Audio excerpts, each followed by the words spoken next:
Hi hello welcome to my channel అండి, శాంతి vlogs అండి. ఎలా ఉన్నారు? మీరందరూ బాగున్నారా? నేనైతే చాలా బాగున్నానండి. ఈరోజు ఈవినింగ్ మా ఇంట్లో నేను రాగి జావని ప్రిపేర్ చేస్తున్నాను. దానికి కావాల్సిన ఇంగ్రీడియంట్స్ ఒకసారి చూద్దామా. నేనైతే ఒక 4 స్పూన్లు రాగి పిండిని ఈ విధంగా వాటర్లో కలిపేసేసుకొని ఉంచుకున్నానండి. ముందుగానే దీన్ని ఇలా కలుపుకోవడం వల్ల త్వరగా నానుతుంది, సరేనా. అలాగే 4 స్పూన్లు ఆర్గానిక్ బెల్లం పొడి తీసుకున్నానండి. చూడండి, ఒకవేళ మీకు ఆర్గానిక్ బెల్లం పొడి దొరకకపోతే కనుక మామూలు బెల్లమైన తురుము తీసుకోవచ్చు. అలాగే కొద్దిగా సాల్ట్ తీసుకున్నాను. బెల్లం మాత్రమే యూజ్ చేయండి, పంచదార యూజ్ చేయొద్దు, బెల్లంతోనే టేస్ట్గా ఉంటుంది. అలాగే ఒక 1/2 లీటర్ పాలని కాచి ఉంచానండి ముందుగానే, సరేనా. తర్వాత పక్కన స్టవ్ వెలిగించి ఒక గిన్నె పెట్టి దాంట్లో 3 గ్లాసులు వాటర్ని ఈ విధంగా వేడి చేస్తున్నాను, అంటే కాస్తున్నానండి. ఈ వాటర్ బాగా కాగిన తర్వాత దీంట్లోకి బెల్లం పొడి అలాగే సాల్ట్ వేసుకోవాలి, సరేనా. చూడండి, ఈ విధంగా బెల్లం పొడి మనం సాల్ట్ వేసుకున్నాం కదా. ఈ బెల్లం పొడి ఆ వాటర్లో బాగా కలిసే విధంగా మనం గరిటతో తిప్పుకోవాలండి.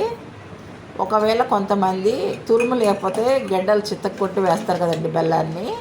అలాంటి వాళ్ళైతే ఆ బెల్లం మొత్తం కరిగే వరకు కూడా ఈ విధంగా గరిటతో తిప్పాల్సి ఉంటుందండి, సరేనా. అలా బాగా కరిగిన తర్వాత మాత్రమే మనం ముందుగా ప్రిపేర్ చేసి పెట్టుకున్న రాగి పిండి వాటర్లో నానబెట్టి ఉంచుకున్నాం కదండి, ఆ లిక్విడ్ మొత్తాన్ని కూడా ఈ వాటర్లోకి పోసుకోవాలండి. చూడండి,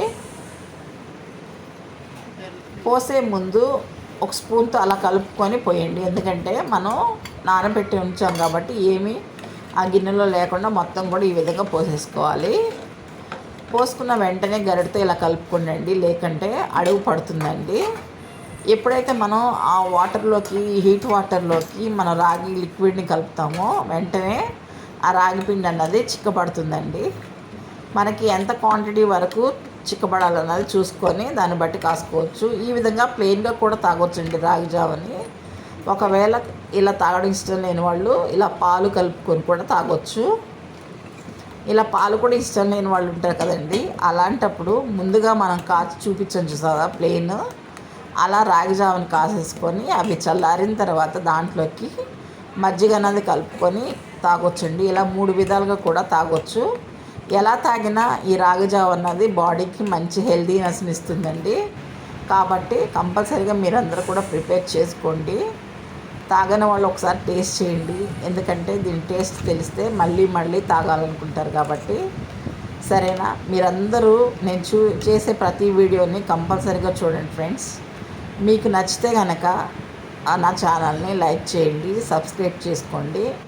ఇప్పుడు వీడియో చూసారు కదా, ఈ వీడియో నచ్చితే like and share and subscribe my channel అండి. Thank you all.